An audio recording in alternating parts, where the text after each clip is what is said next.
La corruption, en tant que phénomène, a certes été objet d'un traitement approfondi par le droit pénal. Toutefois, il y a deux motivations qui m'ont mené à me poser la question sur l'analyse, disons, civiliste de la corruption, notamment en matière de responsabilité. D'une part, la question des conséquences, non seulement vis-à-vis de l'auteur, mais surtout par rapport aux victimes, aux tiers qui n'ont aucune relation au pacte corruptif, mais qui d'une certaine manière peuvent subir les conséquences et être considérés en tant que victimes du pacte corruptif et des effets que celui-là produit.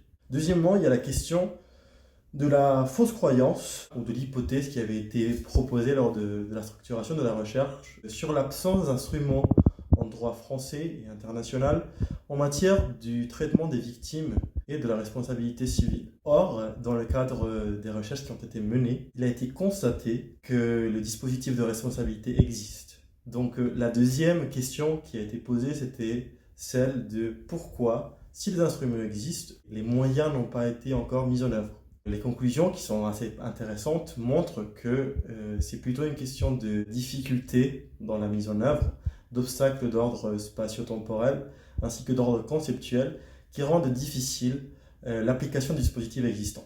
C'est ainsi que des solutions ou que des perspectives d'analyse sont proposées pour traiter la question ou l'effacement des conséquences du pacte corruption vis-à-vis des tiers, vis-à-vis des victimes.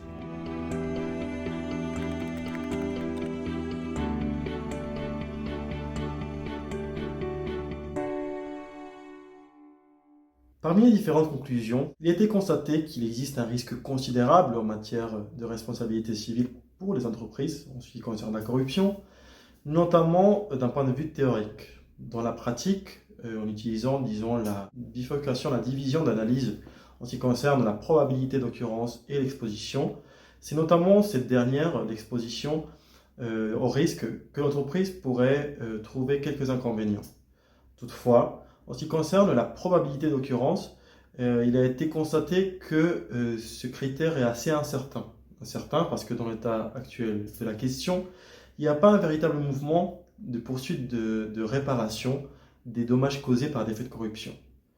Cela probablement en raison de l'existence d'obstacles d'ordre temporaire, d'ordre spatial, d'ordre conceptuel éventuellement, mais l'existence d'une possibilité d'aggravation imminente ont été aussi trouvées. L'existence d'une juxtaposition, un chevauchement de régulation, ainsi que l'existence d'une analyse transnationale de la réparation peuvent entraîner pour l'entreprise un risque imminent ou potentiel d'exercice d'action civile. C'est pour cette raison qu'il sont proposées différentes solutions, notamment en matière d'adaptation du programme de conformité et d'interaction avec les parties prenantes des entreprises.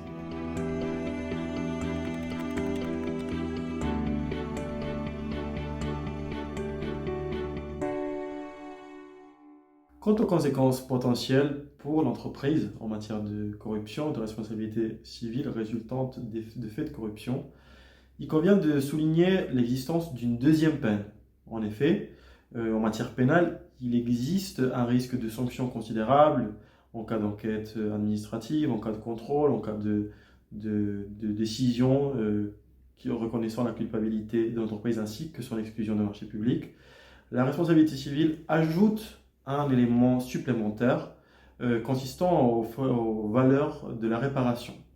C'est ainsi qu'une nouvelle peine s'ajoute, une double peine ainsi est configurée, étant donné que des frais doivent être destinés à la défense de l'entreprise face à un procès judiciaire et la réparation à proprement dire. À cela s'ajoute aussi le dommage réputationnel qui peut être considérable notamment en matière de produits destinés à la consommation et éventuellement à la rupture ou les frais qui résultent de la rupture des relations commerciales établies.